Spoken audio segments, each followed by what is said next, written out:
Welcome to the Soul of Enterprise, Business in the Transformation Economy, sponsored by Woodard, building your ideal practice with coaching, education, community, and resources. I'm Ed Kless with my friend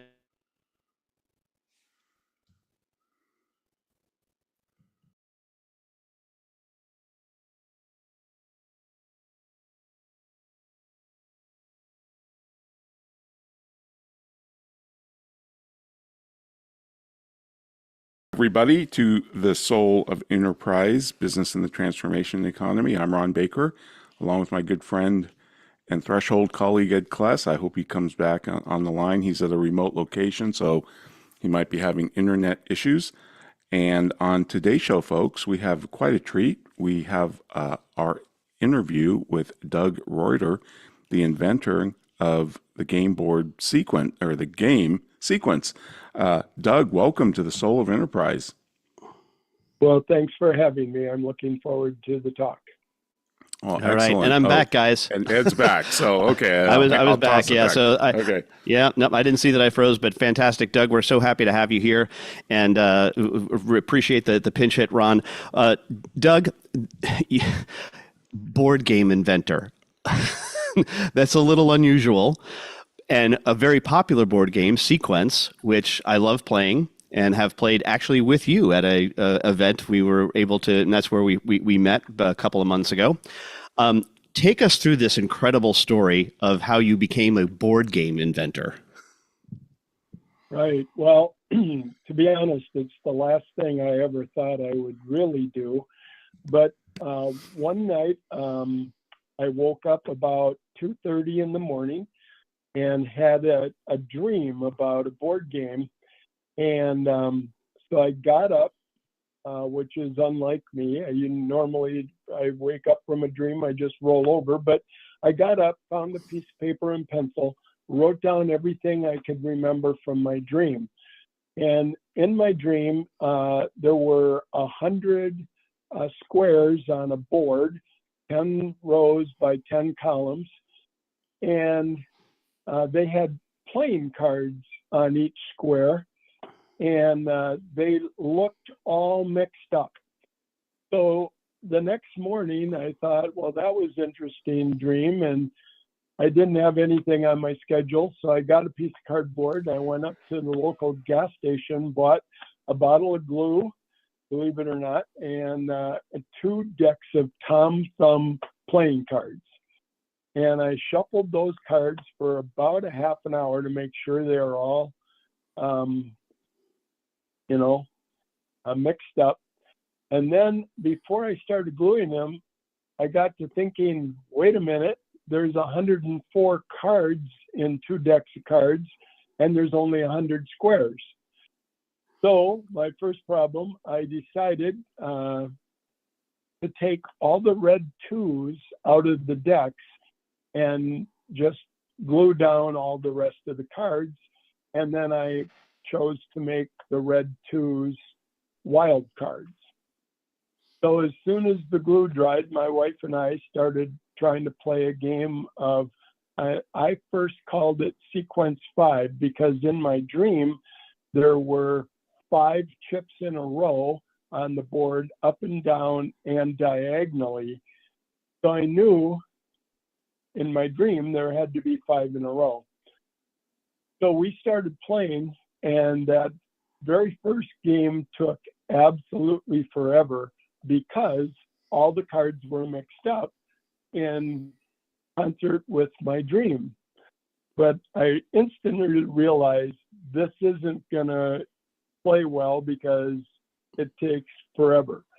So I had to come up with a method of organizing the cards on the board in such a way that they looked mixed up, but they really weren't. They had a pattern to them. And I'll take a little aside here.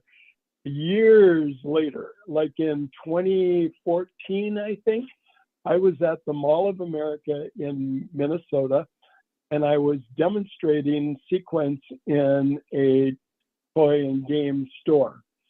And this guy walked in, and he walked up and And he said, "This is the greatest game ever invented." And I said, "Well, thank you.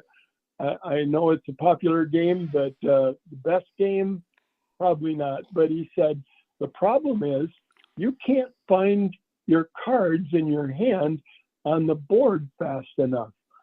And I said, "Well, there's an order to the cards." And he said, "No, there's no order." And I showed him the order, and he looked at me and he said, "I'll be darned. I've been playing this game for about 5 years. I never noticed it." So it kind of did my heart pretty, a good thing, because in my dream, they looked all mixed up. Anyway, so one of the things about inventing a game, you have to test it. Because trust me, if there's any flaw in the game, once you let it out of your control into the public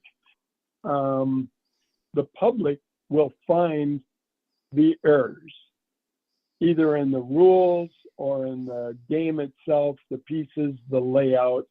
And so if you're going to set out to invent a game, you need to test everything. And after you test it, the problem comes in when you change one little thing. You have to test that game over and over and over to make sure that that thing that you change, whether it's a rule or the board or whatever, that it works. I don't know how many of your listeners are familiar with the game Mastermind. It was one of my favorite games growing up. And if you make one wrong assumption in Mastermind, you can go 3, 4, or 5 turns before you realize you made a wrong assumption. And that's the reasoning behind you have to test everything. So in the testing, we found out that 84% of the winners of sequence 5, which I called it at first, happened when people used the red 2 wild cards. So I said to myself, well, that's not good. This is like Candyland. Whoever draws the root beer float wins the game. And so I had to do something to change that. So I got the bright idea, and it goes back to poker nights in high school. After football games, we'd get together, a group of us, and play poker. And the old AC-deucey, one-eyed jacks are wild hands were played quite often. And I thought, in a normal deck of cards, half the jacks have only one eye, half the jacks have 2 eyes. So rather than making the one-eyed jacks wild, I went the opposite, and one-eyed jacks are allowed to remove a chip from the board, and 2-eyed jacks are wild, allowing you to put your chip on any open square. That left the 4 corners open, and I made them free. But I made them free only to the player or team of players that scored a sequence into that corner, one of the 3 ways coming out of the corner. And they would put a chip on that corner, and they owned that corner. So this whole process took almost 4 years. And finally, I decided that it couldn't be improved on. And we moved from South Minneapolis out to a suburb of Minneapolis. And you know how you go through when you move and you throw things away? It had been 2 years since we had played sequence 5, and I almost threw it in the garbage. Would have been a very sad mistake, as it turns out. So we moved it, and it sat in the closet until one day, or coming up on Memorial Day, and it was a good friend of ours invited us over for dinner and play some games after dinner. And he said, "Do you have any games that we haven't played, maybe?" And I said, "Oh, I got one I know you haven't played." And my wife said, "You're not bringing that game."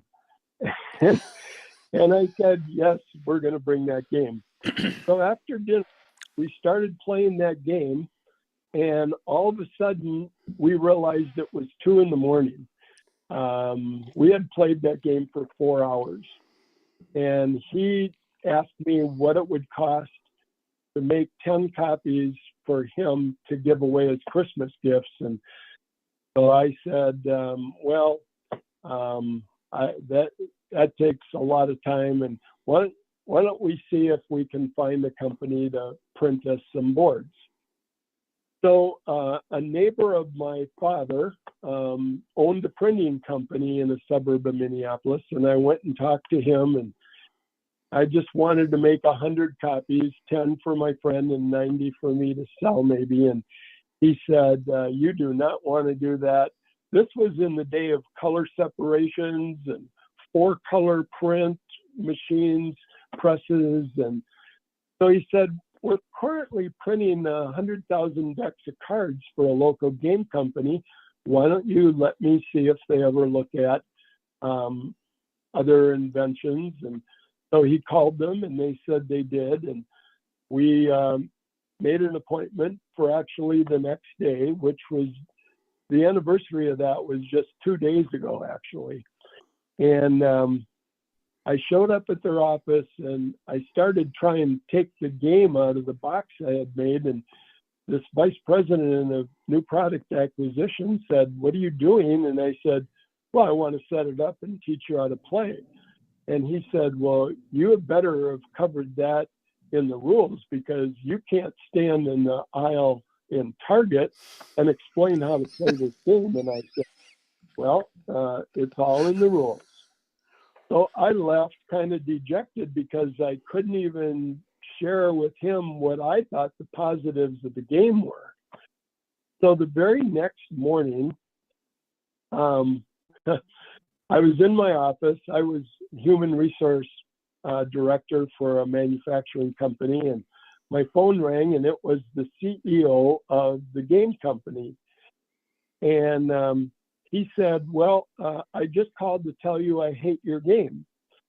And none of your listeners know me, but I'm a reactionary. I kind of react when challenged. And but I caught myself, and I thought, this guy is the CEO of a game company, and overnight, he found a problem with my game that took me 4 years to invent.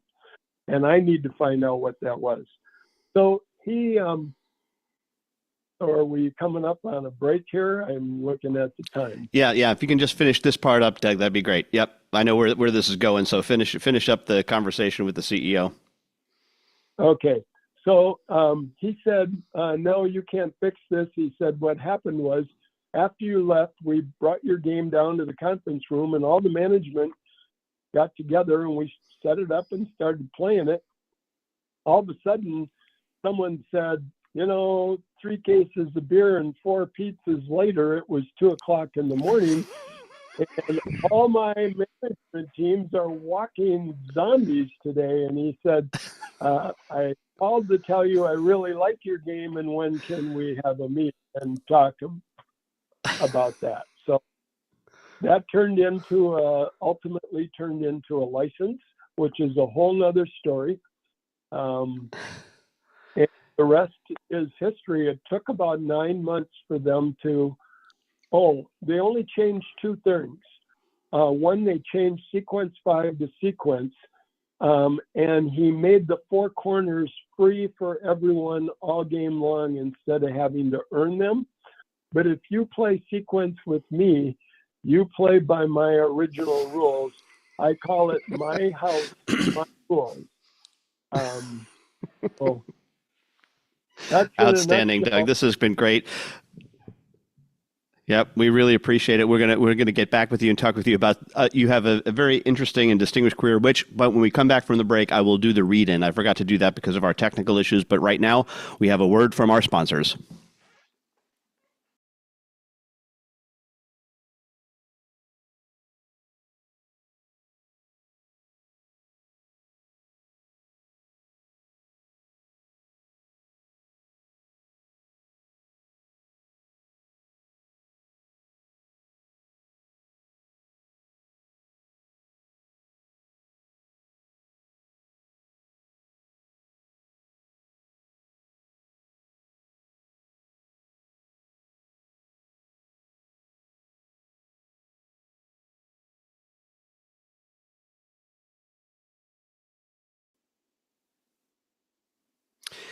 And we are back on the Soul of Enterprise, and we are with Doug Reuter. Did not get a chance to do his read-in, so let me do it now. Doug is the inventive mind behind the beloved board game Sequence, as we just heard in the first segment. His fascinating journey of bringing Sequence to life, process that spanned 4 years, as he mentioned, and 3 years to secure licensing, and hit another year before it hit the shelves in 1982. Beyond his success with Sequence, Doug had a political career, serving 2 terms in the Minnesota House of Representatives. His knack for strategy and rulemaking and game design translated into his legislative work, where he adeptly utilized procedural rules to navigate political challenges. Ron, over to you so you can ask about that time in the Minnesota House of Representatives. Well, thanks, Ed, and thanks, Doug. I think I mispronounced your name. I'm sorry. Is it Doug Reuter?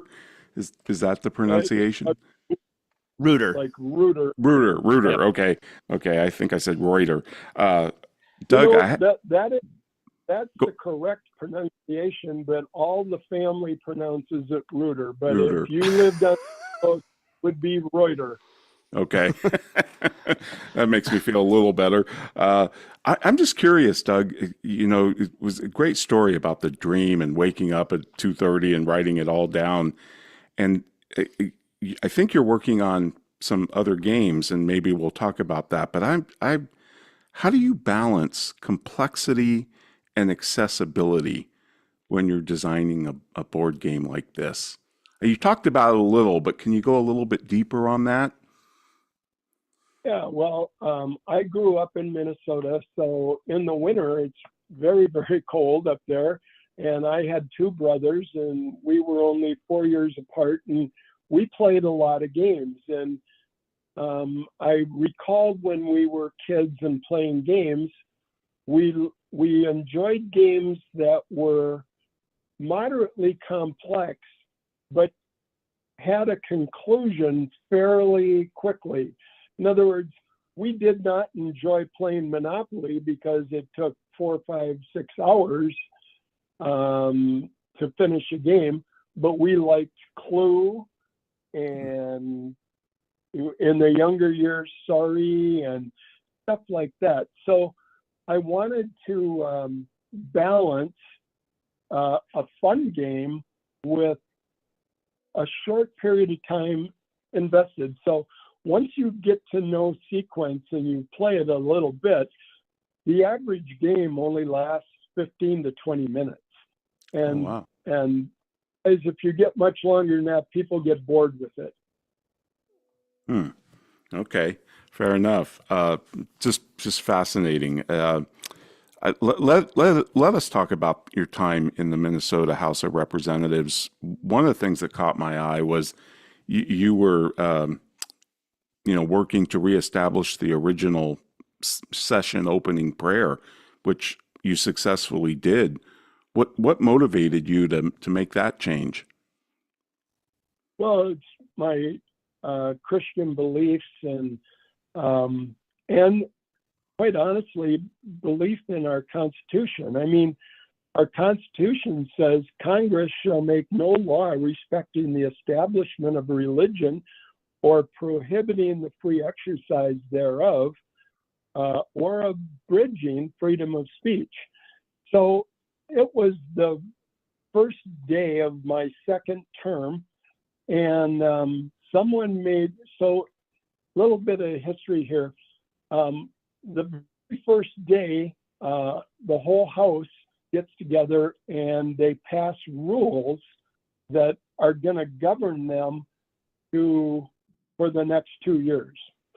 And once it only takes, in Minnesota, it only takes 68 votes to pass that, because there's 134 members, so it's 50% plus one, to establish them. But to ever change them, it takes 90 votes to open up the rules again.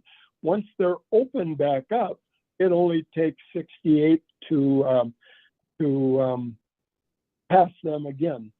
So what they did on that very first day in 1999, they passed a rule which effectively had the effect of, when a visiting chaplain came in to give the opening prayer, they literally could not pray in an opening prayer in Jesus' name. And you don't have to take my word for it. I've saved this paper. There's a St. Paul Legal Ledger, which was a little paper that a printing company did only during session. And the headline above the fold reads, "Politics and religion don't mix. Jesus Christ now persona non grata on the House floor." What they did was they abridged the freedom of speech of every single pastor that came into the chamber and gave the opening prayer. They could pray to God, Allah, Brahma, Buddha. We even had an Indian come in and smoke a peace pipe. They could pray to a rock, but they could not pray in Jesus' name. And so I used every rule. It was like inventing a game. I used every single rule in the rule book and all of our house rules to challenge that and render it moot. And I actually did that. But I also wanted to overturn that rule. So I started working one-on-one with different members, trying to get them to agree to reopen the rules, to change it back. And I forced vote after vote after vote in the 1999 session. And then when we came back in 2000, I repeated my challenge and forced several more votes. Every time we voted, I got more people on my side. But now we're in an election year. And some members they knew their districts really well, and they did not want to have that on their record. So they wanted a yes vote on their record to change that rule back. So what happened was, stupidly, the Republicans, who were in charge of the House for the first time, I think it's like 20 or 24 years in Minnesota, back in 1999 and 2000, they literally put it in rule how much they could increase spending. Well, in that biennium. Well, that was the year that Jesse the Body Ventura got elected governor. So we had Republican-controlled House, we had Democrat-controlled Senate, and we had an independent in the governor's office. So now we had to satisfy 3 different monetary pet projects and whatever. We had to fund them. So all of a sudden, one day, Representative Poleni, who was the Republican leader at the time and later a 2-term governor in Minnesota, he was a friend of mine, and he came in my office and he said, "We need to open the rules back up, and the Democrats have agreed to open the rules back up, but they're not going to put up one single vote to increase spending. So we have to do that." And I will quote what he said to me. He said, "We've broken every arm and every leg, every finger of every member, and we still don't have 68 votes." And so he said, the speaker is willing to bring up the prayer rule and have a vote where it only needs 68 votes, and they knew I had 82 votes in the last vote count. But he said, you have to vote to spend more money. Well, at the time, I had the most fiscally conservative voting record of any member in the House going back 60 years. And I said, well, I'm not entering into any quid quo pro, but if you will bring up the prayer rule first, not allow any amendments to my language, I will give serious consideration to voting to increase spending. So that's what they did. And then Tim Pawlenty said, oh, one other thing, the speaker is not going to allow you to make the motion on the prayer rule. He said, I am going to do that. And I looked at him and I said, I don't care really who gets the credit. If this passes and becomes rule, everyone here will know who did that. And it won't be you. So what happened, and the board, on the spending issue, the board was open for, I think, 40 or 45 minutes. And I finally did vote yes to increase spending. And so both problems got solved.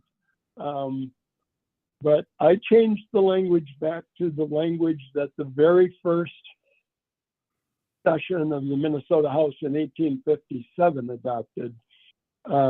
And it has not been challenged since. So it's been 25 years now. The Senate tried to do something similar, and it got beat back. And so that probably, well, that and working with the most liberal Democrat in the Minnesota House at the time, she and I worked together to take down Jesse Ventura's #1 agenda item that he ran for governor on, and that was to turn Minnesota into a, like Nebraska, a unicameral legislature, no House, no Senate, just one body.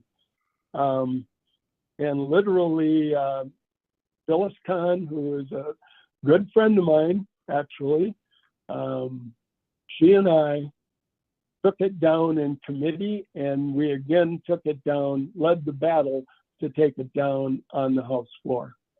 Wow. Doug, that's a fantastic legacy. And you were on strong ground, too. Doesn't the U.S. Congress open with a prayer? Yes, they do.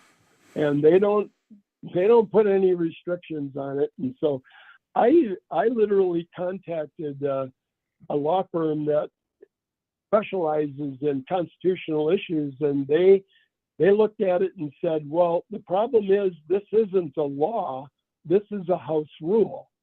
And so we can't change it or challenge it in court.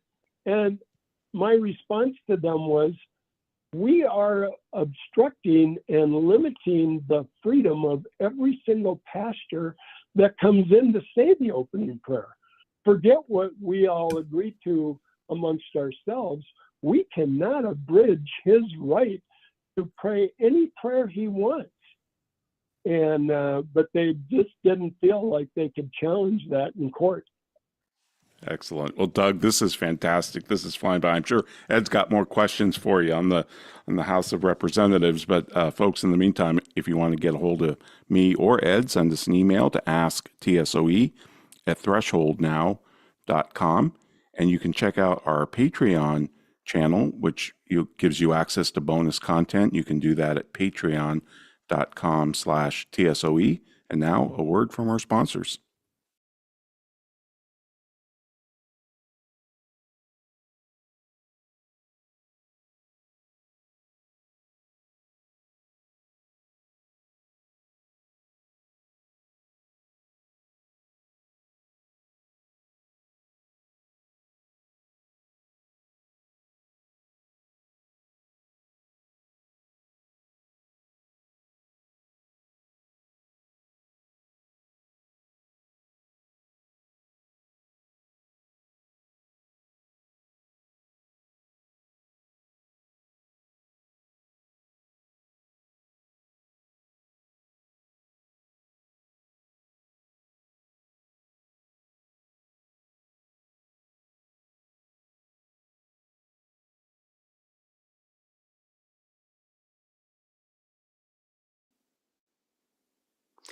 And we are back on The Soul of Enterprise with Doug Reuter. And Doug, your stories have just been fantastic. I love talking with you. And of course, as mentioned, we had a chance to spend a couple of hours together at our first engagement. And I wanted to make sure that we covered this because you view this, I think, as one of your most crowning achievements, and that is the work that you did to have a law passed in the state of Washington with regard to your son. If you wouldn't mind sharing that story with our audience, we really would appreciate it.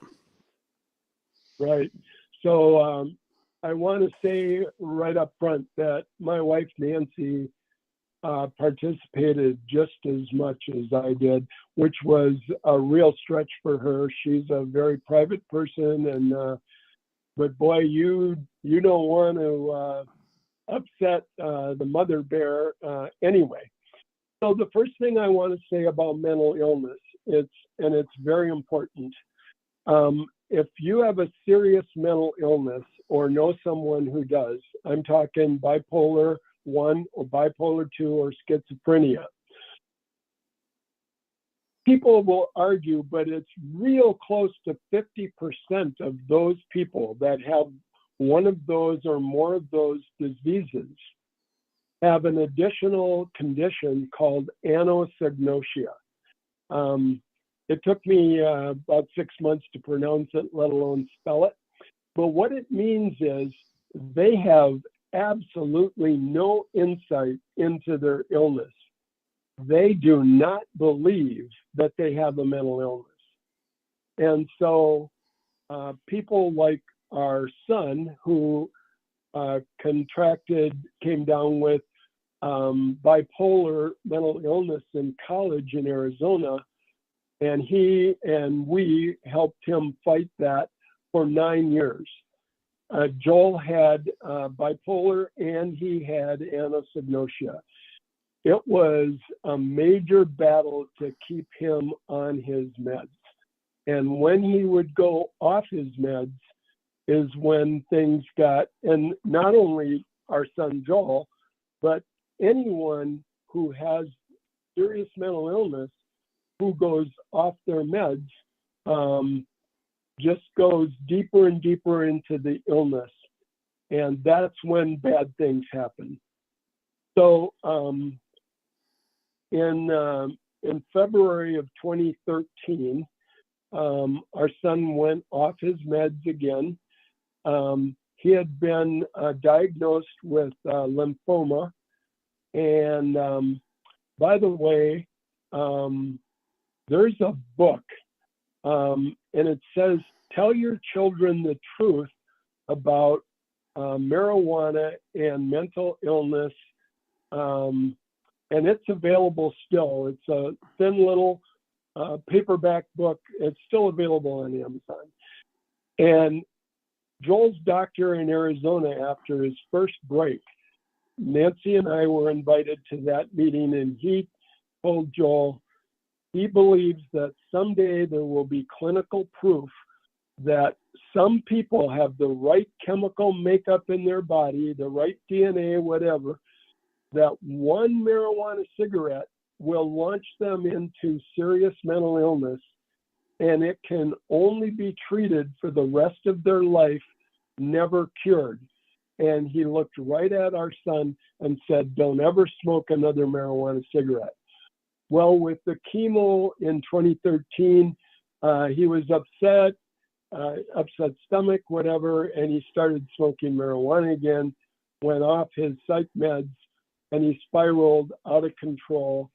And in Washington at the time, they had a law that was decades long inculcated into the mental illness laws in Washington, and that is that only government had the right or the ability to go to a mental illness court and have someone put on a 72-hour hold. If a parent or a friend or whatever tried to challenge that government organization, their case was thrown out of court over and over and over again by the judge, because the law was literally written that they did not have legal standing, only the government did.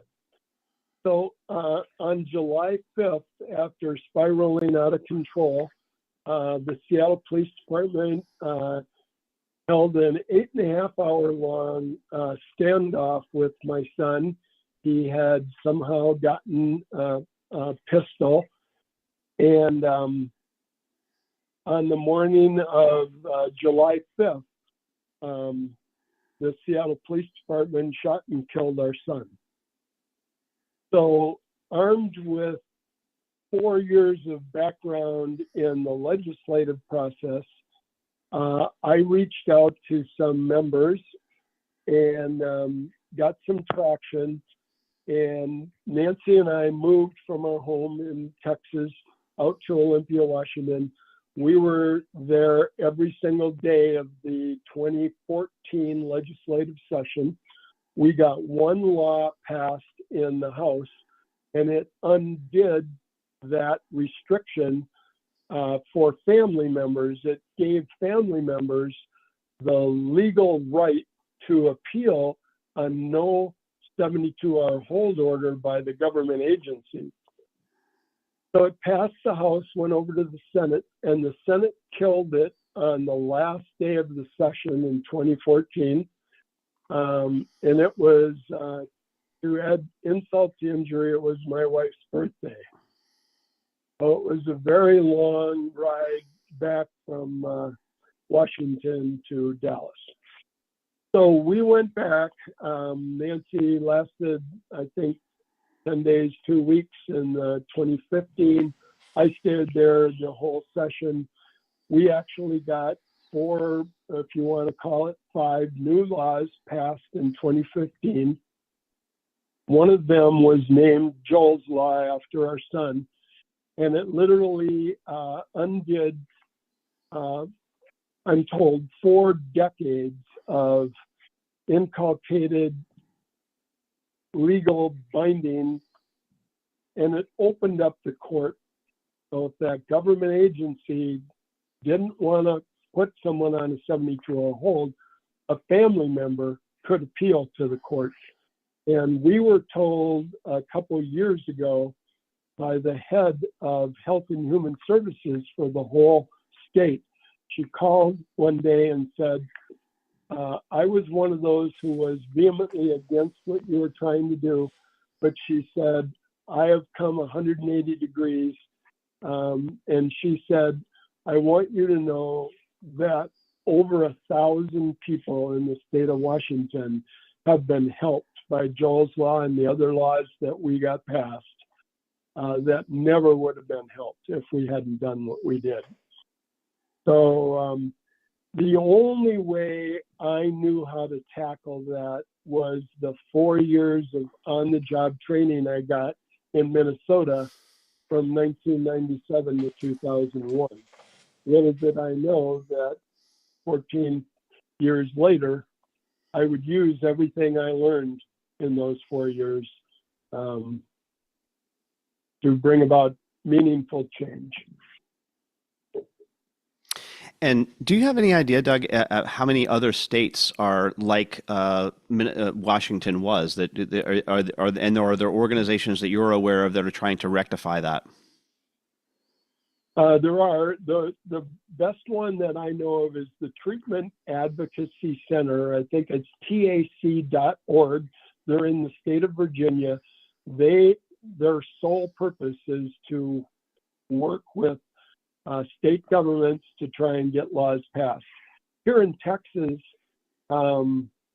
we have a situation where we live in Denton County, which is a northern area of Dallas, and we don't even have a 72-hour hold even possible for people.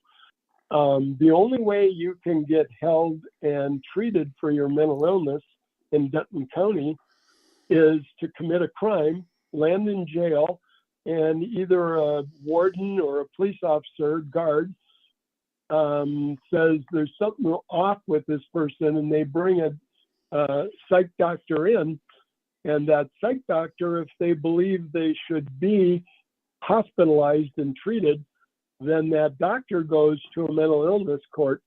But That's the only way. And every single county in Texas gets to make up their own rules.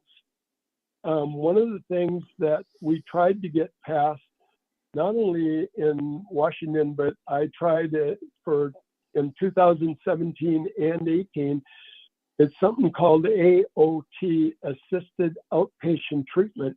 And what that is, after a 72-hour hold, if doctors and the court agree, someone literally goes in the hospital and they're medicated, and until they get them balanced and regulated on a regimen of medication, and then they let them out.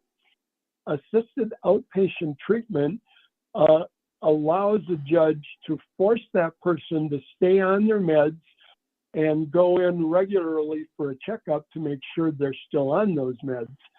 At the time our son first contracted mental illness in Arizona, they had a 1-year-long AOT program where after they let Joel out of the hospital and he was balanced and regulated on his meds, he had to go to a doctor every single week for a year and prove that he was still on his meds. If he didn't show up, or if it was proved that he wasn't on his psych meds, they literally didn't have to go back to the court. They could just pick him up and put him back in the hospital, get him re-regulated and balanced. Some states have that, many do not. Every state is different.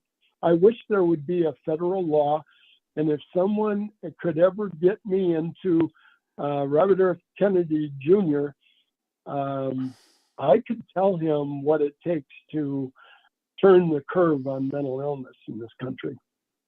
Yeah, such a difficult problem. And Doug, thank you so much for sharing that story with our audience. I know it must be challenging and difficult every time you do tell it, and I do really appreciate your willingness to share. We are up against our last break. However, I want to remind our listeners they can contact Ron or me by sending an email to asktsoe@thresholdnow.com. The website is The Soul of Enterprise, where you can see show notes as well as previews to upcoming shows. But right now, a word from our sponsors, including our great sponsor, Woodard.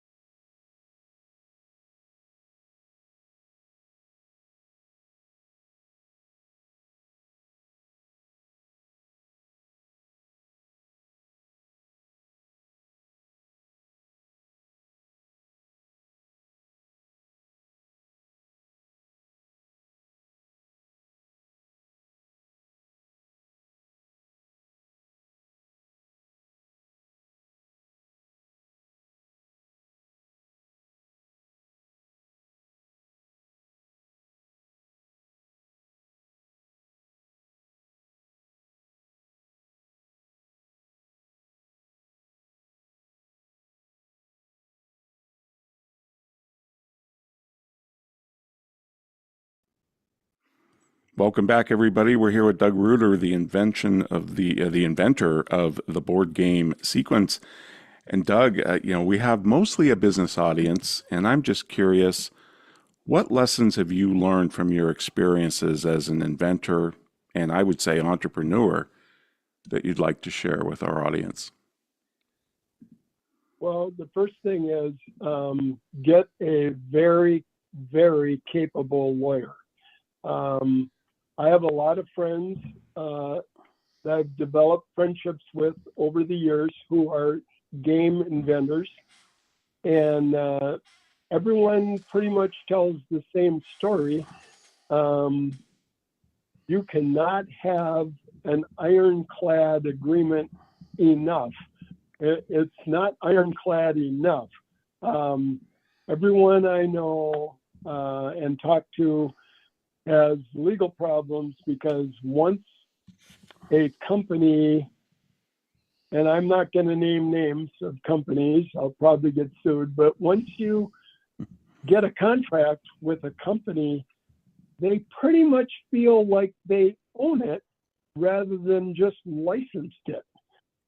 And I had a pretty sharp lawyer, but that's another whole story. It took 8 hours to negotiate my contract. But boy, unless you are a lawyer yourself, specializing in, licenses, the only thing I can say is get the best lawyer you can have. Yeah, it's going to cost you some money, but you'll save a lot of headaches down the road. That's fantastic advice, yeah, especially when you're dealing with intellectual property. I have some experience with that with publishing. Yeah, they do kind of believe they own the book. The other thing I'm curious about, Doug, is you've worn many hats. I mean, you're a Vietnam vet, 6 years in the Navy, I'm active not. duty and active reserve. Is that right? Let me clarify. I never served in theater. I'm not like the governor of Minnesota, who I did serve during the Vietnam War, but I never served in theater. Fair enough, fair enough. But you served, and thank you for that. I did. You've also been a businessman and a legislator, an inventor. I know you've got experience in human resource. What? How have you managed to wear all these hats and have all these roles? How do you think about that? I have probably the most supportive wife that anyone can have. She's put up with a lot over the years, allowing me to do this and do that. And I don't know. I don't know a good answer to that, other than my wife was very supportive and let me.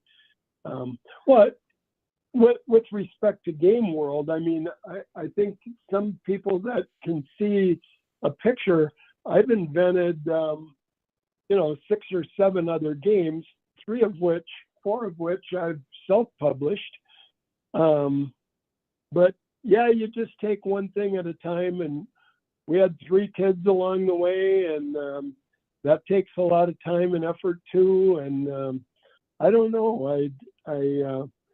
I'm really glad that I did all I did in life, and I don't know any better answer than that to give you. No, that's a good answer, actually. And what is the difference between publishing a game through a game company like you did with Sequence and publishing it yourself?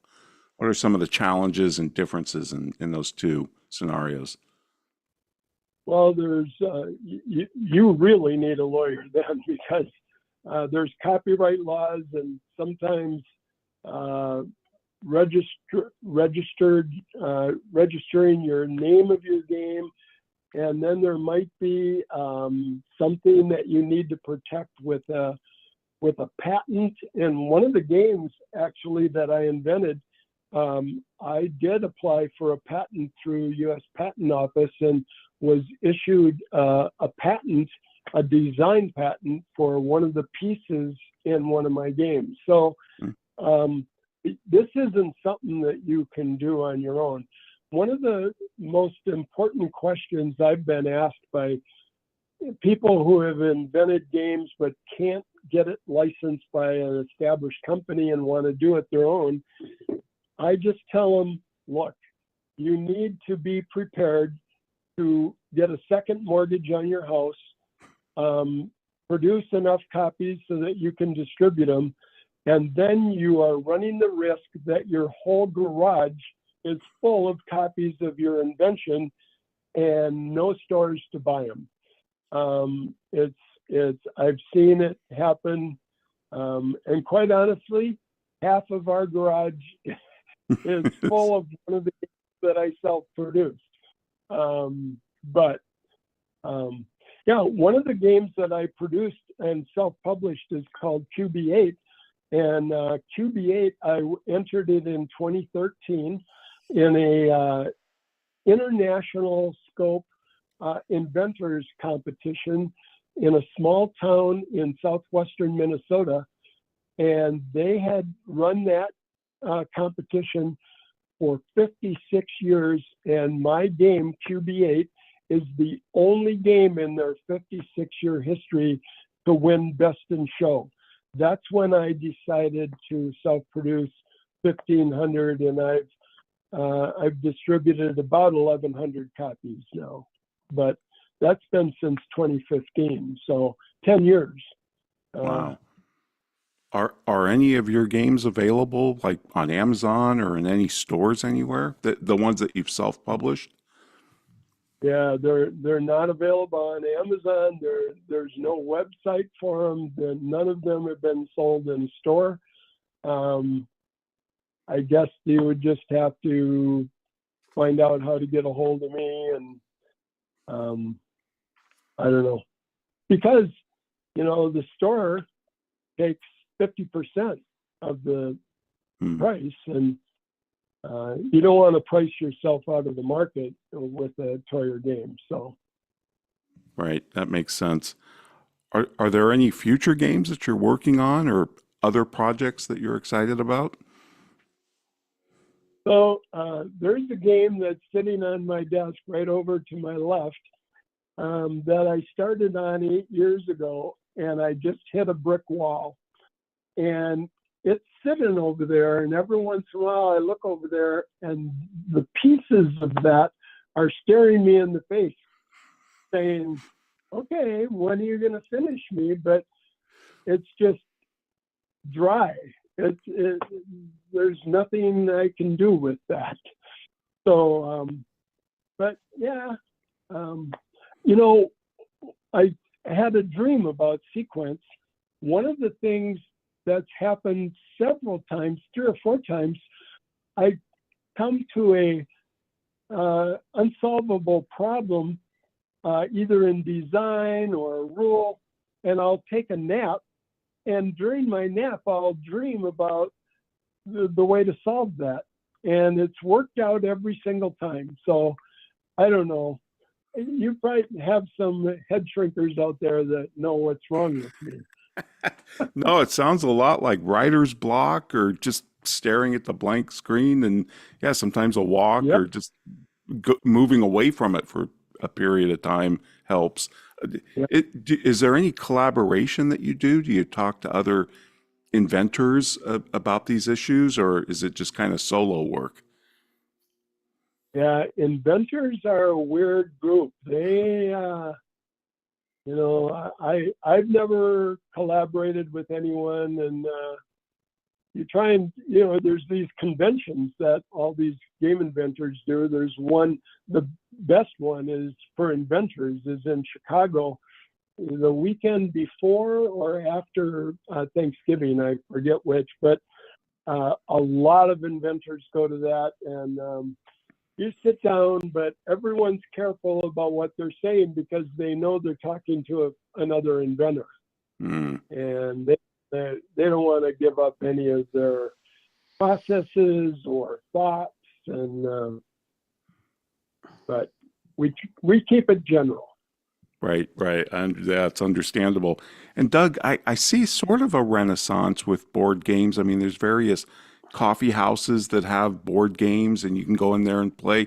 Do you see that as well? Is it kind of making a comeback and moving us away from all this bits and bytes and digital gaming? Yeah, in the last 2 years, board games have made a comeback. Now with the tariff situation, the industry, I just read something the other day that game companies are moving away from board games and they're moving toward card games, which is kind of interesting because the last game I fully developed is a card game, and there are currently 2 international companies considering possibly licensing that game. And I sit on pins and needles every day waiting for an email or a phone call saying, we've tested this and we like it and let's talk. But Excellent. That hasn't happened yet. Well, I hope it does. Well, Doug, thank you so much. This has been absolutely fascinating. And Ed, what do we have next week? Ron, next week we are going to talk about our Threshold Treatise, which is our to-be-released manifesto, encyclical. I'm not quite sure how you're going to describe it. It's a treatise, so we're excited to talk about that. Excellent. See you in 167 hours. This has been The Soul of Enterprise, business in the transformation economy, sponsored by Woodard. Building your ideal practice with coaching, education, community, and resources. Join us next week at 3 p.m. Eastern, that's noon Pacific. In the meantime, please feel free to visit us on the web at www.thesoulofenterprise.com.